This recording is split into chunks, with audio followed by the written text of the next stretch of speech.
Steno वाले बाबू welcomes you. नमस्कार दोस्तों, स्वागत है आपका हमारे YouTube चैनल स्टेनो वाले बाबू में। पिछली क्लास में हमने जॉइनिंग ऑफ कॉन्सोनेंट्स सीखा था। आज हम सीखने जा रहे हैं वॉवेल ई, जो कि शॉर्ट ई होता है। उसके बाद हम शॉर्ट फॉर्म्स करेंगे और वॉवेल ई शॉर्ट ई जो है उसके कुछ एग्जाम्पल्स भी करेंगे। तो चलिए शुरू करते हैं। पॉइंट नंबर 4, वॉवेल ई, जिसको हम शॉर्ट ई के नाम से भी जानते हैं। तो चलिए इसको समझते हैं कैसे ये काम करता है। शॉर्ट ई, जैसा कि नाम से ही लग रहा है कि इसमें जो साउंड है वो बहुत ही हल्का हमें लगाना है, ज़्यादा ज़ोर दे के नहीं लगाना है साउंड, ठीक है। और जब साउंड हल्का होगा तो उसको रिप्रेजेंट करने के लिए जो भी हम सिंबल यूज़ करेंगे तो वो भी लाइट होगा, ठीक है। तो अभी जो हमने पिछली क्लास में किया था वो था हैवी डॉट का, क्या था, हैवी डॉट, ठीक है, जो कि ए साउंड को रिप्रेजेंट करता था, हिंदी में जिसको ए बोलते हैं, अगर आप देख रहे हैं तो। और आगे आज जो हम कर रहे हैं वो है लाइट साउंड का शॉर्ट ई। तो उसको भी हम जब रिप्रेजेंट करेंगे तो लाइट डॉट से रिप्रेजेंट करेंगे। किससे करेंगे? लाइट डॉट से रिप्रेजेंट करेंगे, ठीक है। और साउंड क्या होगा? ए, जो कि हल्का ए होता है हिंदी में। नाम उसका जो है रहेगा शॉर्ट ई ही, लेकिन ठीक है। अब अभी थोड़ा आपको समझने में दिक्कत हो रही होगी, मैं जब इसको एग्जाम्पल से समझाऊंगा तभी आपको समझ में आएगा। इसीलिए मैंने कंपैरेटिव एनालिसिस करने के लिए एक टेबल यहाँ पे बनाया है, इसको आपको समझने में आसानी होगी। कल जो हमने किया था उसका एक एग्जाम्पल लेते हैं पहले। जैसे हम एज लेते हैं, एज का एग्जाम्पल हमने लिया। एज जो है वो हैवी साउंड का है। और यहाँ जो एक एग्जाम्पल दिया गया है एज, क्या दिया गया है? एज। एज, एज बोलने में ही अगर आप सुन रहे होंगे तो फर्क दिख रहा होगा। Age, age. तो एज जब हैवी साउंड है तो हैवी डॉट से रिप्रेजेंट किया हमने, ठीक है। और जो एज है वो लाइट साउंड है तो लाइट डॉट से हम रिप्रेजेंट करेंगे। तो हमने कॉन्सोनेंट बनाया और ये लाइट डॉट लगा दिया, ठीक है। तो ये एज हो गया। तो ये शॉर्ट ई है, ये लाइट साउंड के लिए ही यूज किया जाता है। अगला है एच। एच देखिए, एच में चेक आउटलाइन बनाएंगे, लाइट डॉट लगाएंगे, एच। अगला बेट है। क्या है? बेट। बेट मतलब शर्त लगाना, कहते हैं ना हम बेट लगाते हैं। तो बेट लगाने के लिए क्रिकेट मैच खेलते हैं, बेट लगाते हैं उसमें, या और भी किसी चीज़ के लिए हम बेट लगाते हैं। तो पहले हमने क्या देखा? कॉन्सोनेंट देख लिया, बी है, फिर टी है, और क्या है ये?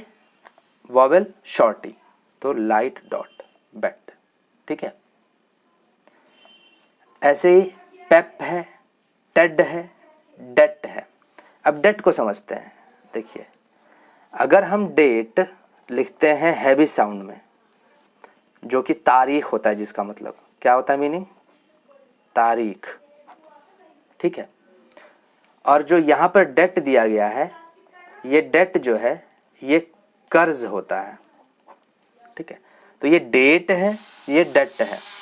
डेट के लिए हमें क्या देख रहे हैं कि हैवी साउंड है, तो हैवी साउंड के लिए हमने क्या किया? हैवी डी लगाया, यानी कि डार्क डी। डी जो हमारा डार्क ही होता है क्योंकि हैवी साउंड है, ठीक है। टी है, फिर टी लगाया। अब यहाँ डॉट पे देखते हैं, क्योंकि वॉवेल क्या है? ए का, तो हैवी ए है तो हैवी ए लगा दिया। डेट में कॉन्सोनेंट वही है, डी और टी ही, ठीक है। बी साइलेंट रहेगा। यहाँ समझने वाली बात है, हम शॉर्ट हैंड में साउंड पे काम करते हैं। तो बी साइलेंट है तो इसको डेप्ट नहीं बोलेंगे, डेट बोलेंगे। कुछ बच्चे हैं जो डेप्ट बोलते हैं, वो गलत बोलते हैं, ठीक है। तो डेट है तो डी टी, ठीक है। तो डी जो है डार्क और टी, पेंसिल को नहीं उठाना है, ध्यान रखना। और उसके बाद लाइट डॉट। लाइट डॉट क्यों? क्योंकि डेट में शॉर्ट ई का वॉवेल है।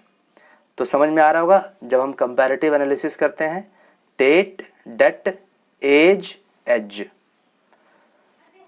आशा करता हूं आपको समझ में आ रहा होगा दोनों में हैवी और लाइट साउंड में क्या डिफरेंस है यहाँ पे, ठीक है।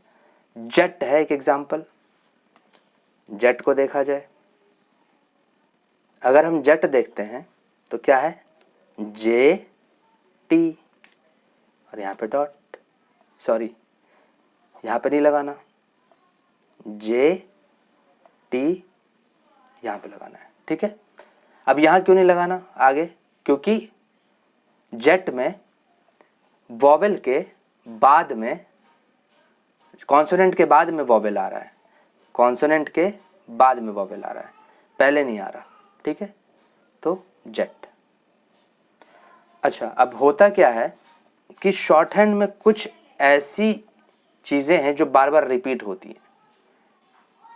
तो जो चीज़ें बार बार रिपीट होती हैं उनको शॉर्ट फॉर्म में प्रेजेंट किया जाता है, ठीक है। तो शॉर्ट फॉर्म में प्रेजेंट किया जाता है, क्यों किया जाता है? क्योंकि अगर हम उनको वर्ड में कन्वर्ट करेंगे ना तो बहुत बड़ा बनेगा, तो इसीलिए उसको शॉर्ट फॉर्म में रिप्रेजेंट किया जाता है, ठीक है। तो कुछ एग्जांपल्स देखते हैं जो यहाँ पे शॉर्ट फॉर्म की लिस्ट दी गई है। B, it, do, which, the, to, too, but, who. अब ये बना कैसे है या इसका इस्तेमाल कैसे है, ये भी समझने वाली बात है दोस्तों। बी जो है, हमने पहले ही consonant P, B, T, D, J, J किया था। तो जो बी कॉन्सोनेंट होता है वो शॉर्ट फॉर्म के तौर पर बी के लिए इस्तेमाल किया जाता है। आपने सुना होगा बी का इस्तेमाल, जैसे will be, shall be. It है, टी जो हमारा कॉन्सोनेंट है, टी जो कॉन्सोनेंट है वो इट के लिए शॉर्ट फॉर्म में इस्तेमाल किया गया है। डू के लिए क्या इस्तेमाल किया गया है दोस्तों?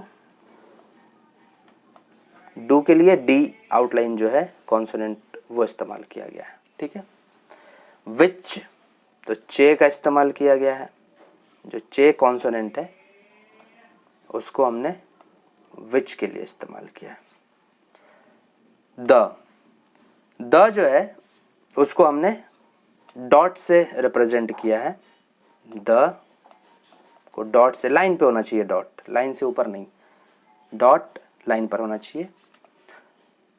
उसके बाद टू है, टू जो है, टू के लिए लाइन पे ये छोटा सा पी का 1/4 भाग आप कह सकते हैं। जैसे हम P, B, T, D, J, जे में पी बनाते थे ना, ये याद हो आपको, तो पी का जो है 1/4 भाग हमको इस्तेमाल करना है टू के लिए। उसके बाद क्या है, टू, ये हैवी टू है, ठीक है। तो इसके लिए गाढ़ा बनाना है इसको, ठीक है। और ये बी जो होता था ना, P, B, T, D, J, जे में जो बी होता था, इसका 1/4 हिस्सा इस्तेमाल करना है, ठीक है। उसके बाद बट है।